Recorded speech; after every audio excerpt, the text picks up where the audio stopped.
हिमाचल प्रदेश में 42 घंटों के दौरान बादल फटने, उसके बाद बाढ़ आने और लैंडस्लाइड से अब तक 11 लोगों की मौत हो गई है, जबकि 34 अभी भी लापता हैं और उनकी तलाश जारी है।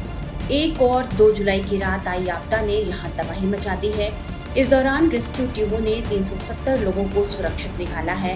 रिपोर्ट्स के मुताबिक विभिन्न क्षेत्रों में 14 पुल भी क्षतिग्रस्त हुए हैं और एक हाइड्रो पावर प्रोजेक्ट को भी काफी नुकसान पहुंचा है। इस दौरान बारिश और बाढ़ में सबसे अधिक नुकसान मंडी जिले में पहुंचा है। मंडी जिले में बाढ़ में फंसे 152 लोगों समेत 51 लोगों को हमीरपुर में और चंबा जिले में 3 को रेस्क्यू किया गया है। मुख्यमंत्री सुखविंदर सिंह सुक्खू ने 2 जुलाई को मंडी के आपदा प्रभावित धुनाग और जंजैहली क्षेत्रों का हवाई सर्वेक्षण किया है।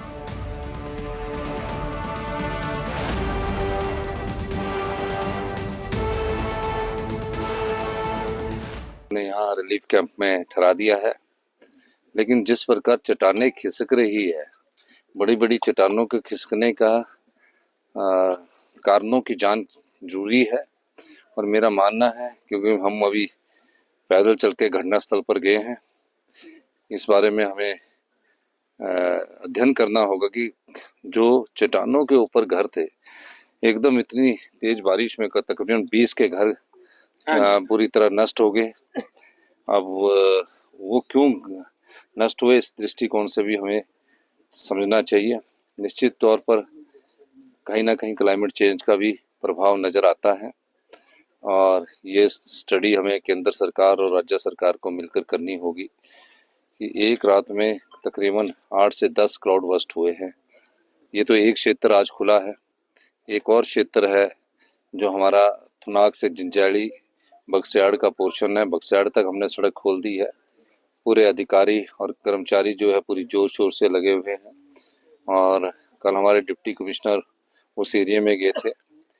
ऐसी स्थिति है कि मंडी जिला में 10 लोग मिसिंग पाए गए हैं टोटल, और 10 लोगों की डेथ कंफर्म हुई है, 24 लोग मिसिंग पाए गए हैं। उन सब चीज़ों का हम अध्ययन कर रहे हैं कि कुछ जगह डेड बॉडीज मिली हैं, हमारी सरकार उनकी शिनाख्त कर रही है।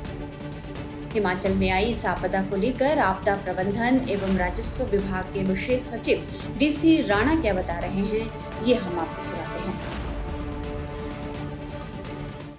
हिमाचल में मॉनसून 19 जून को प्रवेश किया था और तब से लगातार बारिश हो रही है और पिछले 29 और 30 तारीख को काफी ज्यादा बारिश हुई पूरे प्रदेश में, जिससे काफी ज्यादा नुकसान हुआ और अभी तक जो लोगों की जो दुखद मृत्यु हुई है उसका आंकड़ा 30 के करीब है। और कल जब मंडी और बाकी क्षेत्रों में, खासकर मंडी क्षेत्र में जो नुकसान हुआ उसमें 10 लोगों की दुखद मृत्यु हुई है और अभी तक 34 लोग जो हैं वो मिसिंग हैं। वहाँ पे कम्युनिकेशन का इशू है, तो जो रियल पिक्चर है वो मुझे लगता है जब कम्युनिकेशन रिस्टोर होगा और कनेक्टिविटी बेहतर होगी तो ज़्यादा सही आंकड़े सामने आएंगे। काफी एक्सट्रीम इवेंट्स इस दौरान प्रदेश में नोट हुई हैं। काफी जगह का क्लाउड बर्स्ट और फ्लैश फ्लड्स भी हुए हैं। सर, किस तरह रेस्क्यू ऑपरेशन चल रहा है, कितनी टीमें डिप्लॉय की गई है, कौन कौन सी टीमें हैं? हमारे जो एसडीआरएफ और एनडीआरएफ है वो पहले से प्रदेश के अलग अलग जिलों में तैनात थी। मंडी में हमारे एसडीआरएफ भी अवेलेबल है, एनडीआरएफ भी अवेलेबल है और अभी लगभग 1 दर्जन से ज्यादा लोकेशन पे जहां पे लोग मिसिंग है वहां सारी जगह पे या तो एसडीआरएफ मौजूद है या एनडीआरएफ मौजूद है। उसके साथ साथ जो स्थानीय लोग हैं, हमारे पुलिस है, होम गार्ड है, फायर सर्विसेज हैं, वो भी उसमें सर्च एंड रेस्क्यू में मदद कर रहे हैं। कितने जिले से कभी सबसे ज्यादा कहाँ पे रिपोर्ट किया गया? मॉनसून ने लगभग सभी जिले को अफेक्ट किया है, लेकिन मुख्यतः जो पहले इंसिडेंट हुए वो धर्मशाला में हुआ, कुल्लू में हुआ, सेंच में। उसके बाद जो इंसिडेंट अभी मेनली मंडी जिला मुख्य तौर पे प्रभावित है और मंडी जिला में भी हमारा Thunag area, Janjehli area, Gohar area और जो धर्मपुर क्षेत्र है उसमें सबसे ज्यादा नुकसान दर्ज किया। टोटल नुकसान कितना है? नुकसान का आंकलन अभी इमीडिएट प्रायोरिटी नहीं है, लेकिन फिर भी हमारे पास लगभग 300 करोड़ का जो डेटा है वो विभागों ने एंटर किया है। लेकिन अभी सारा फोकस जो है राहत एवं बचाव कार्य पे है, तो उस पे सारे लगे हुए हैं और आज माननीय मुख्यमंत्री भी अलग अलग क्षेत्रों में, मंडी के क्षेत्रों में दौरा कर रहे हैं और आज कुछ जगह पे हमारा एयरफोर्स की जो हेलीकॉप्टर है वो भी जो है वो रेस्क्यू ऑपरेशन में जुटा है। मौसम विभाग ने फिर आगे की चेतावनी दी है, किस तरह की तैयारी है? जैसा ही अलर्ट आता है हम उसको लोगों तक पहुंचाते हैं और सचेत एक मोबाइल ऐप है जो मेरा सभी से अनुरोध है कि अपने मोबाइल पे रखें ताकि जैसे ही अलर्ट आता है आपको तुरंत आपके पास पहुंचेगा और आपको जो भी एहतियाती कदम लेना है वो आप लें। जो हमारे कंट्रोल रूम है, हमारा जो डिस्ट्रिक्ट एडमिनिस्ट्रेशन है, हमारे जो रिस्पांस एजेंसीज हैं वो अलर्ट हैं और जहां पे भी किसी तरह की सहायता की आवश्यकता होती है वो रिस्पॉन्ड करने को तैयार है। कितनी सब्जी और बिजली पानी की स्कीमें बाधित हुई है? आज जो सुबह का आंकड़ा था लगभग 280 के करीब रोड्स जो ब्लॉक थे, 1100 से ज्यादा हमारे जो डीटीआर है वो डाउन थे, 600 के करीब हमारे पानी की स्कीमें अफेक्टेड थी, लेकिन उनको रेस्टोरेशन का काम भी उसी गति से हर जगह पे चला हुआ है। टूरिस्टों के लिए कोई एडवाइजरी भी आपकी तरफ से जारी की गई है? देखिए, कुछ एक इलाकों को छोड़ के पूरा प्रदेश जो है सुरक्षित है। लोगों जो हमारे मेन हाईवेज हैं, रोड्स हैं, वो कनेक्टेड हैं, लोग नॉर्मल तरीके से लाइफ लीड कर रहे हैं और एक दो पॉकेट्स जहां पे समस्या है उसके अलावा सभी सुरक्षित है। लोग आए प्रदेश में, बहुत सारे एरियाज में इन्हीं महीनों में टूरिज्म की एक्टिविटीज होती हैं और लोग इन्हीं महीनों में वहां जा सकते हैं, लेकिन अलर्ट की तरफ ध्यान दें और जो असुरक्षित जगह हैं, पर्टिकुलरली नदी नाले हैं, वो आना चाहिए। एनडीआरएफ के अधिकारी रजनीश शर्मा बता रहे हैं कि लापता लोगों की तलाश के लिए रेस्क्यू ऑपरेशन किस तरह चल रहा है। फर्स्ट की नाइट को कोई 1 या 2 बजे जो इंसिडेंट हुआ था, तो इसमें मोस्टली अफेक्टेड एरिया आपका ये थुनाग वाला एरिया, जंजैली वाला एक्सिस और गोहर में और करसोग में।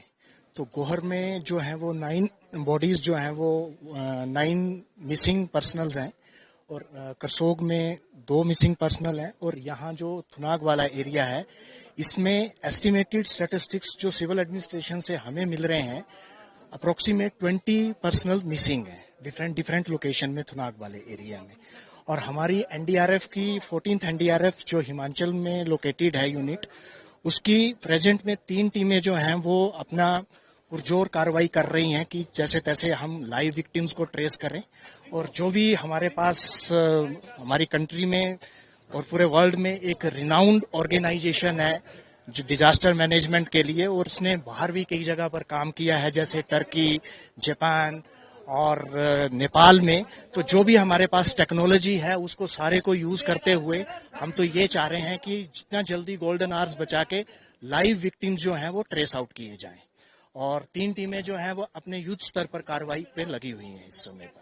अभी तक क्या स्थिति है, क्योंकि जैसे हम देख रहे हैं कि अलर्ट था एमडी का 6 जुलाई तक, बट आज फिर भी थोड़ा बारिश सुबह से तो नहीं हुई है जो एरिया में, तो अभी और कितनी आने वाले टाइम तक सबको लग रहा है कि और जरूरत पड़ेगी टीमों की, या अभी टीमें काम कर रही हैं? टीमें मैम, अगर सिविल एडमिनिस्ट्रेशन हमें अप्रोच करता है और हमें डायरेक्शन मिलती हैं तो हम और टीमें भी लगाएंगे। और जिस तरह की ग्रेविटी और मैग्नीट्यूड जो इस टाइम स्पेशली थुनाग एरिया का, जो हम अभी मैं आया हूं यहाँ पे गोहर से, जो मैं देख रहा हूँ एरिया को, तो यहाँ पर और टीमें भी जो हैं वो होपफुली जो हैं वो आएंगी, क्योंकि मैग्नीट्यूड ज्यादा है और पर्टिकुलरली थुनाग एरिया में नहीं है, ये अलग अलग पैचेस में 6 to 7 किलोमीटर के अलग अलग पैचेस में फैला हुआ है। तो और टीमें भी लगेंगी और साथ में हमारी जो सिस्टर ऑर्गेनाइजेशन है एसडीआरएफ जो है वो भी साथ में हमारे काम कर रही है। प्रशासन और राहत एजेंसियां लापता लोगों की तलाश में लगातार लगी हुई हैं। मंडी के सिराज घाटी में बाढ़ प्रभावित गांवों में भोजन और दवा पहुंचाने के लिए वायुसेना का हेलीकॉप्टर तैनात किया गया है। वहीं मौसम विज्ञान केंद्र शिमला ने प्रदेश में आगामी 6 जुलाई तक कहीं पर भारी तो कहीं भारी से भी भारी बारिश की चेतावनी जारी की है। मौसम वैज्ञानिकों के अनुसार 3 और 4 जुलाई को कांगड़ा, कुल्लू, मंडी, शिमला और सिरमौर जिले में विभिन्न स्थानों पर भारी बारिश का येलो अलर्ट है।